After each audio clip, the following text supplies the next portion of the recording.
Good afternoon. My name's Kevin Gover. I'm the director of the National Museum of the American Indian. We would like to welcome everyone to the National Museum of the American Indian in New York. We really appreciate you being here on a beautiful New York fall afternoon. We're here to celebrate the 100th anniversary of the Museum of the American Indian High Foundation, which was founded by George Gustav High in 1916. High dreamed of founding a hemispheric American Indian museum to serve students of anthropology and the people of New York.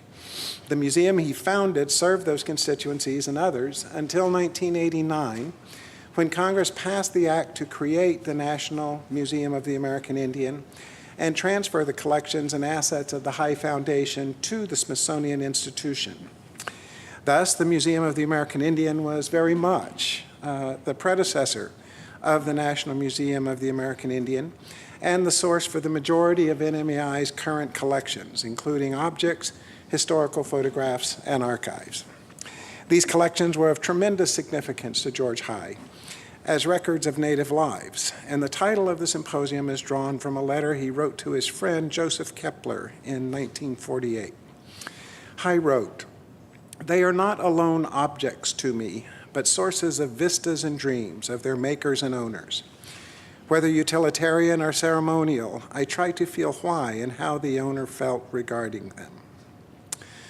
In the most general and specific terms, NMAI is interested in investigating and understanding historical perspectives and situations, not only in terms of American Indians, but also our own institutional history and what it entails. To this end, this symposium has been organized to explore the intersections between late 19th and early 20th century museums in North America, personal and scientific collecting, and perceptions and presentations of Native people over those decades, all of which have had lasting effects on American Indian people.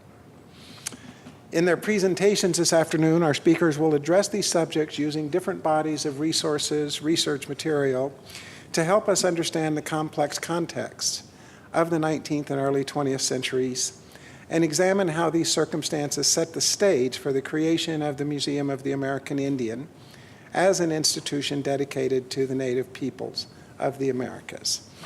A few thank yous. I want to thank our senior executive here in New York, John Hayworth, for his good work on this symposium. I particularly want to thank Dr. Ann McMullen from our scholarship unit, who brought all of these fine scholars together.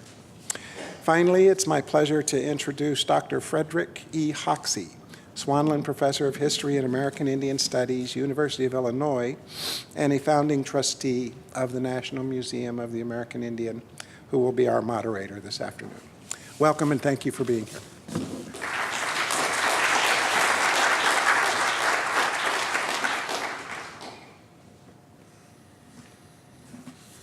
One of the tiredest historians' jokes is that a transition point is the point between two transition points. Historians love to make jokes like that because they recognize that history is a process of constant change, and any identification of one point as a particularly significant one always raises questions about one other. But despite that truism, I think 1916 could be viewed as a transition point, as a really interesting moment for us to think about and to reflect upon this afternoon with the help of these fine scholars who are coming to this subject from a variety of different perspectives. The transition point sits in 1916, a century after the process of the removal of tribes east of the Mississippi River began. At the end of a century of violence, dispossession, at a time when Native people had been stripped of many of their resources, their culture had been denigrated and desecrated by outsiders. Population was at about its lowest point in recorded history, a time of tremendous defeat. But 1916 was also the point where the first generation of Native people in North America who had been usually not at their own choice, but had been educated in English-speaking schools, were beginning to explore the political system of the United States, began to explore the legal system of the United States, began to function in the wider economy, and began to tell their stories of their culture in English and in their own languages. And at that point of both defeat and the beginning of something that was very different that we might call victory later, this museum was born and this man emerged. And so we have a chance today, I think, to think about that moment and to think about how it has led to other transition points down the line. And we're helped today in doing that by historians, by an art historian, historian of archaeology, by people who come at this from a variety of perspectives.